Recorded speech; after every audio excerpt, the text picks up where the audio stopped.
Hey everybody, it is Andy on the mountain. Well, we got a new rig. Decided to upgrade the 1987 Granby four-wheel camper to a 1998 Lance Squire 3000. In this video, we're going to go ahead and talk about why I decided to upgrade to a larger rig, and also kind of show you guys around of the camper here. This is my home full time. In the past, I had a 2000 Ford Econoline since 2017. I lived in that van for about 3 years full time, and then I decided to basically just live in the van in the summer times and rent the last 3 winters. So really love that. So this rig, I'm in it full time right now. I haven't moved my stuff in it. I just picked this up. I had to drive about 7.5 hours from Colorado. All right, so on the outside of the Lance camper here, pretty much just have full hookups, like the standard camper. Shower on the outside, which is really nice. You could either have hot or cold, which I think I'm gonna be using this often. Furnace, and here we have the hookups for electrical batteries.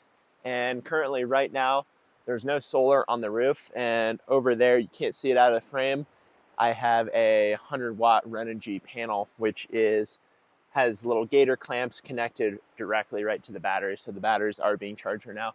I do plan on installing some solar on the roof, maybe about 200 watts or 150 watts. Not sure on that yet. And then we have our water fill.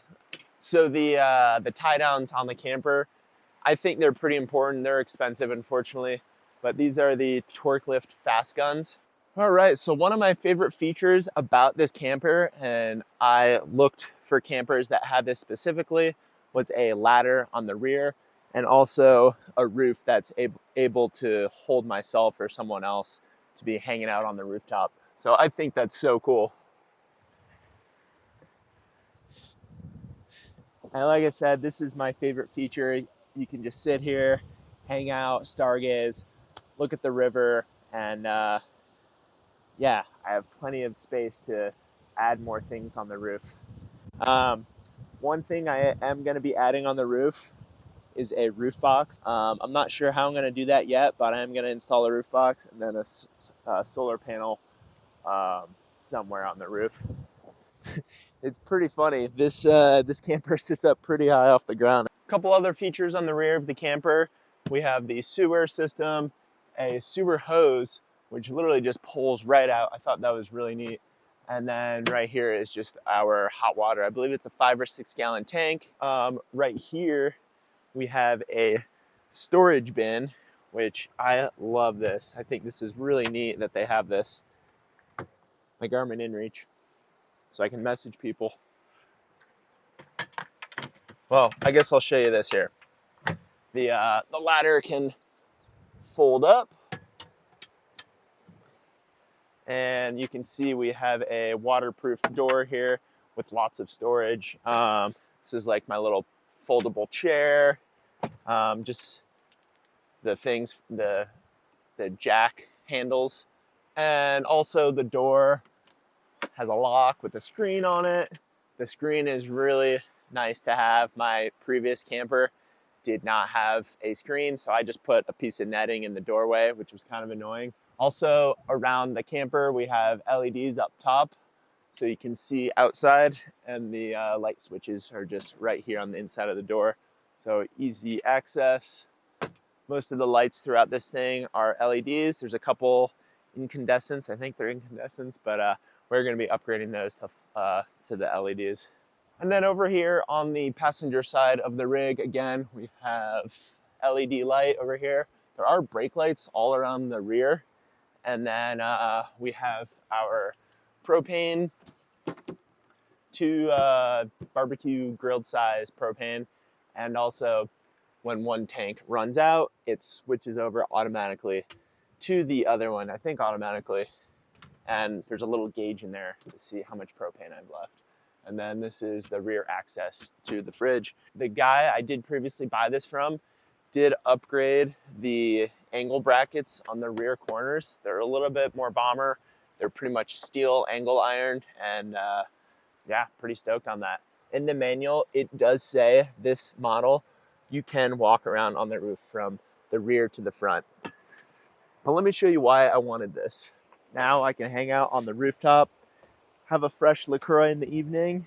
I think having a roof where you can go hang out on top of is so valuable. It just adds so much extra space to your home. And then I fall off the roof. Okay, let's show you guys the inside. Keep your shoes off.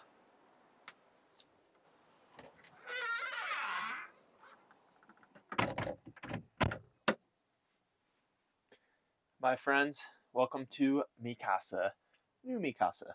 Okay, so for some people, this is probably tiny, but for me, who upgraded from a Ford Econoline van and then to a four-wheel camper, which is small, and then this, I mean, this is absolutely massive. So, quick tour here. So, we have the kitchen area. Most kitchen areas in campers fold down into a bed. This one does as well. This table kind of slides out for when you want to sit more people. Currently, right now, I just have my camera equipment back there. I haven't really put anything away yet, nor have I even moved in. I just basically just had a duffel bag in here and put some clothes in. So yeah, super cozy cushions here. It's even nice too when you take this table off and put it away. You have this kind of sit area where you can just hang out. Up top here, tons of storage, super deep, probably like 1.5 feet deep. All the doors have this little button where you have to press it in, so then they don't open when you're on dirt roads or in transit. This thing also does fold out into a bunk bed. I don't have kids, but maybe my girlfriend can sleep up here. Also, this camper is equipped with mostly LED lights. I'm gonna change out most of the lights here because this color is just way too white for me. I kind of want a nice warm ambiance, and I do plan on remodeling this camper, not into the wallpaper. This wallpaper is not terrible. The kitchen wallpaper is not very good, and probably redo the floors in here. Okay, over here in the kitchen, 3-burner propane stove. Also have an oven. The oven works. I actually cooked pizza in the oven last night. We have a vent hood with a light up there. The vent does vent out to the roof. Some campers don't do that. And then a light here, and just cabinets, two sinks here with a cutting board on top. Yeah, and a couple different drawers. I'm not gonna go into every drawer. The furnace here, there's a thermostat over there. We'll show you that in just a second. There are 3 separate ducts. So we have one over in the bedroom, this one, and then over in the bathroom, we have a heated duct. So you're gonna have a heated bathroom.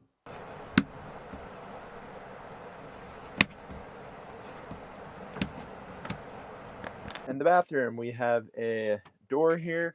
On the outside of the door is a nice full-size mirror so you can see yourself. And then as we go inside here, on the door we have some little things where we can hang pants or towels. Toilet with the sink and your shower inside of it. So we just pretty much have another mirror, medicine cabinet, some more storage under here. This is where your toilet paper will go. And you can see that vent for the heat. And yeah, this thing works great. I already used it a few times. And yeah, it's a wet bath. It is pretty small in here, as you can. Oh, that's why it's wet. Floor's wet because it rained outside. I forgot to close the vent. There is a vent up there with a fan. And then, as you can see, it is pretty small in here. You can see I'm sitting on the toilet, and you have your heat right there. And yeah, I mean, it's small. It's like an airplane, but it does the job. Curtain here to go over the door, and then of course, you could take your shower maybe sitting down, and yeah, everything I need, I guess. Okay, and on to the bedroom. So you can see the bedroom, which is over the cab, this is not a full bed in there. It was a queen. I took the old mattress and threw it away. It was absolutely terrible, not comfortable. So what I have in here is a Hest, Hest, um, sleeping pad.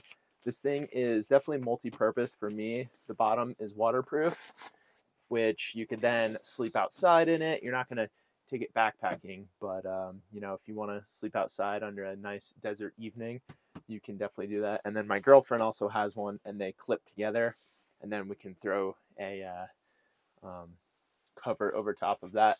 But right now, as you can see, I don't have like real blankets in here because I'm not fully moved in. But again, like I said, we're gonna have another Hest mattress up here, and there's definitely lots of space. I really like it. Yeah, you can see this is the bed. Drawers on each side. We have reading lights on each side. More storage over here, here, there.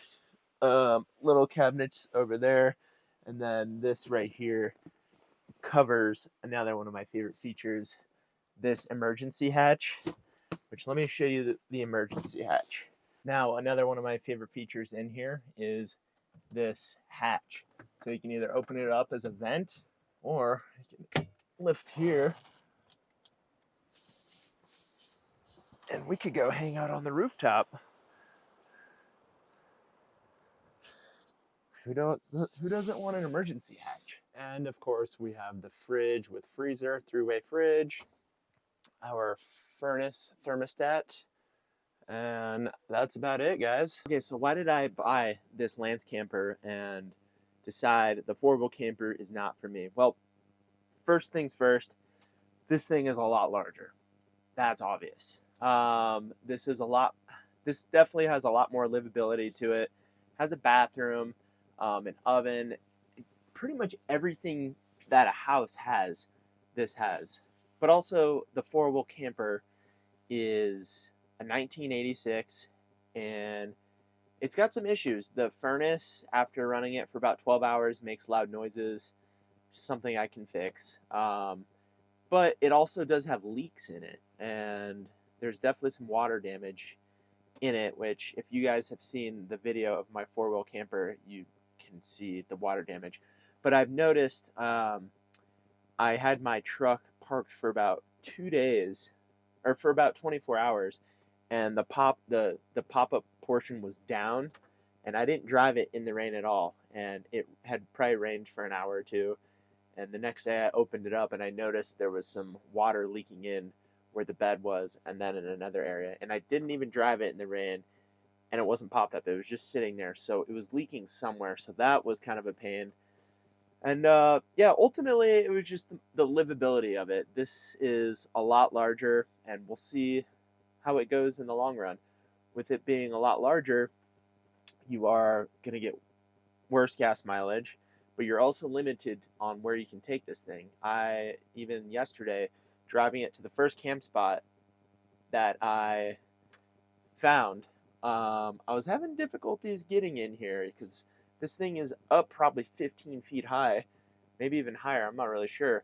So the overhanging branches are definitely something to take into consideration. You don't want to put holes in your roof or anything like that.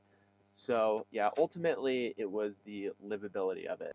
I mean, really, this thing has everything that a house has. It has hot water, heat. It has a bathroom, full bathroom that I can do everything in. It doesn't have air conditioning, but I don't sleep in places where it's 100 degrees. I don't go there. It's too hot for me. So we'll see how this goes in the long run. Another thing that was really annoying, kind of goes in the livability factor, was when I was sleeping in town. So I sleep in town for 3 days, and then I have 4 days off. When I'm in town, I didn't pop up the topper.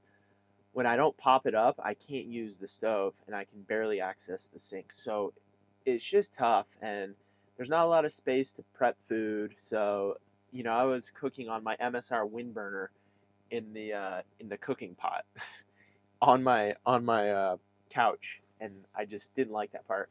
I think the four-wheel camper is an awesome camper. I think it would be better for someone who is completely off the grid most of the time. If you work remotely, I don't work remotely. I work at a hospital, so I have to be there. If you work remotely, I think a four-wheel camper is really awesome, and it really shines